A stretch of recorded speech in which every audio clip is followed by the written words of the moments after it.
Yo la team, j'espère que vous allez bien. De mon côté, ça va tranquille.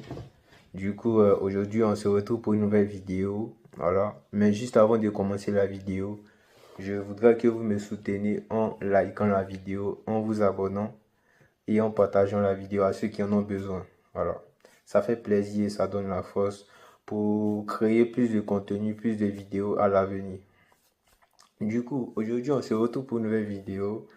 On va parler, je vais vous donner en gros 4 conseils, 4 choses à savoir avant de passer au visa, avant de déposer une demande pour le visa. Voilà.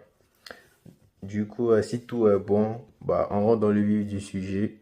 Au fait, la première chose qu'il faut savoir avant d'aller au visa, en plus c'est naturel, c'est un truc, t'as pas, tu dois l'avoir impérativement au fait. Ouais, c'est pas normal si tu l'as pas. Le truc, c'est quoi? Faut avoir le passeport, c'est obligé. Tu veux voyager, tu veux partir en France, tu veux continuer tes études, voilà, normalement tu veux voyager. Tu dois avoir le passeport, c'est obligé, c'est obligé. Le passeport même, ça doit se faire déjà avant même de commencer Campus France. Tu dois envisager faire un passeport. C'est-à-dire, si tu veux commencer la campagne de Campus France 2024-2025, bah, avant même, parce que Campus France commence en octobre. Donc, avant même que octobre arrive, faut penser à aller te faire un passeport si ton passeport est périmé ou si tu n'as pas de passeport, bah, faut partir faire un passeport, c'est important. Maintenant, pour ceux qui n'ont pas qui ont un passeport, mais que la date, que la validité, il reste au moins 11 mois, c'est mieux d'aller renouveler le passeport. Parce que je vous dis, dans la première chose, c'est-à-dire le passeport, euh, pour valider, pour avoir le visa, les gars, les gars qui donnent le visa, c'est-à-dire quand vous partez déposer le visa, bah, ils regardent, eux, ils demandent qu'il y ait au moins 15 mois de validité. 15 mois de validité, pourquoi? Parce que au moins 15 mois de validité. Voilà. Pourquoi? Parce que les 15 mois, ça fait 1 an, 3 mois. Voilà. Du coup, les 1 an, c'est pour les 1 an que vous allez faire ici en France avec le visa que vous avez eu. Voilà. Et vu que vous allez faire 1 an ici en France avec le visa, c'est comme un titre de séjour. Et quand ça va expirer, vous avez 3 mois, les 3 mois, voilà, pour compléter les 15 mois. Voilà, vous avez 3 mois pour commencer à entamer les démarches ici pour demander maintenant votre titre de séjour, c'est-à-dire titre de résident ou bien un truc comme ça. Alors, c'est pour ça qu'on demande au moins 15 mois de validité pour le passeport. Voilà, du coup, pour ceux qui ont le passeport, mais que euh, la validité, il reste 11 mois ou 10 mois, c'est mieux de partir renouveler le passeport. Voilà. Si vous partez vous renouveler, pour vous dites vous voulez voyager, c'est important. Maintenant, pour ceux qui n'ont pas, je vous invite à aller faire votre passeport parce que c'est important, c'est la chose la plus cruciale. Ensuite, en deuxième étape, qu'est-ce que je veux dire? Bah, faut que votre garant financier, faut qu'il ait un contrat CDI. Voilà, d'abord je vous explique. Il y a le contrat CDD, contrat CDI, contrat CDD, pour ceux qui ne savent pas, contrat à durée déterminée, contrat CDI, contrat à durée indéterminée. Le contrat CDI, c'est quoi? Pourquoi je dis faut qu'il y ait un contrat CDI? Parce que le contrat CDI, c'est un contrat qui se fait à vie. C'est pas comme si tu as fixé, c'est-à-dire quand on t'a embauché, le boss il t'a embauché, tu as fixé un temps où tu as dit tu vas arrêter. Non, il n'y a pas ça. Le contrat CDI, c'est à vie. Sauf si le boss lui-même il te vit, le patron il te vit, ou tu es licencié, un truc comme ça. Voilà. Donc maintenant, le CDD, c'est quoi? Le CDD, c'est contrat à durée déterminée. Le, comme la définition le dit bien, voilà, c'est un contrat à durée déterminée. C'est-à-dire quand tu rentres, tu fais ton entrée dans l'entreprise, tu détermines ta durée de travail. Tu peux travailler pour 3 mois, pour 5 mois. Le contrat CDD, ça ça dépasse pas, ça excède pas 1 an. Voilà. Soit 3 mois, 5 mois, 6 mois, 8 mois. Voilà. C'est ça. Et du coup, ça, c'est la deuxième partie. Du coup, votre garant financier, il faut qu'il ait un travail, un contrat, pardon, CDI. Cela veut dire que il travaille à vie dans cette entreprise-là. Au moins, quand il saura vous prendre en charge, voilà.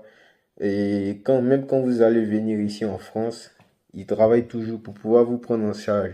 Voilà. C'est pour ça qu'il faut que votre garant financier ait un contrat CDI. C'est important. Voilà. Donc, vérifiez ça toujours. Voilà. Et du coup, faut qu'il ait le troisième point que je vais aborder. Bah, faut qu'il ait au minimum une paye de 1 800 euros. Voilà. Bon, en France, CFA, ça fait, je sais pas, ça fait combien, mais quand on calcule en euros, faut qu'il ait une paye, un salaire de 1 800 euros pour pouvoir subvenir à vos besoins. Parce que quand vous partez demander le visa, dans la liste des, comment on appelle, dans la liste des, euh, dans la liste pour les choses à respecter pour le visa, bah, euh, que, on vous demande d'avoir un garant financier qui pourra vous donner 615 euros par mois. Voilà, qui pourra vous fournir cette somme-là par mois. Parce que quand vous allez venir ici, c'est lui qui va vous gérer. Donc, en gros, il faut que votre garant financier, il ait un salaire minimum de 1 800 euros. On peut dire 1 300. 1 300, c'est limite au fait. 1 300, c'est si l'ambassade voit ça, le consulat voit ça, 1 300, bah, il risque de ne pas donner le visa parce que c'est trop limite. Voilà. Donc, au moins 1 800 euros.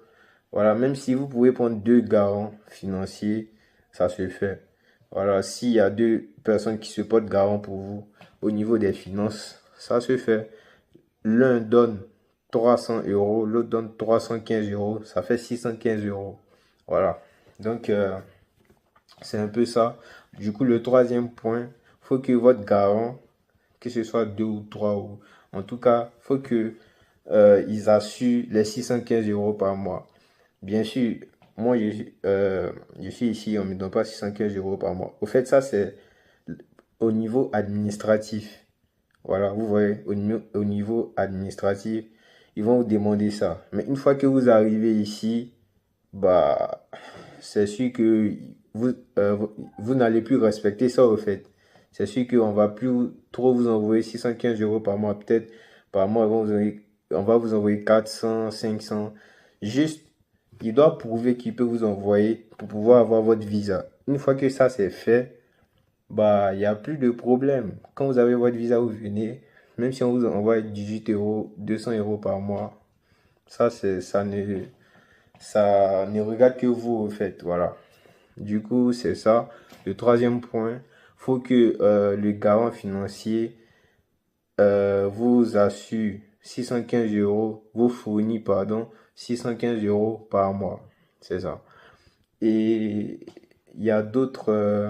Bon, je vais pas en parler de ça maintenant. Du coup, le quatrième point que je voudrais aborder, c'est quoi? C'est les lettres explicatives. Les lettres explicatives pour le visa, ça compte beaucoup parce qu'il peut y avoir des problèmes au niveau de certains documents que le consulat demande. Que, c'est-à-dire, vous avez le document, mais c'est bizarre. Par exemple, si votre garant financier, ça paye, c'est-à-dire le salaire qu'il reçoit par mois, ça varie, ça dandine, c'est-à-dire ce mois-ci, il reçoit 1 800, l'autre mois 1 300, l'autre mois 2 000, l'autre mois 2 500. Vous voyez que c'est bizarre. Donc, faites une lettre explicative à l'appui, c'est-à-dire à l'appui des preuves qui montrent qu'il peut vous assumer financièrement, vous donner ses papiers de bulletin de paie et tout ça. Et à l'appui, faites une lettre explicative pour dire que ouais, voilà, le salaire varie. Voilà. Du coup, c'est un peu ça. Vous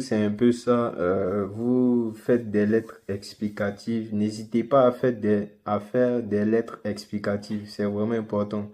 Parce que le consulat, ils savent pas au fait. Du coup, si vous donnez comme ça, sans expliquer pour eux, c'est incohérent, c'est bizarre. Ça colle pas avec ce qu'ils ont dit. Du coup, vous n'avez pas respecté les critères.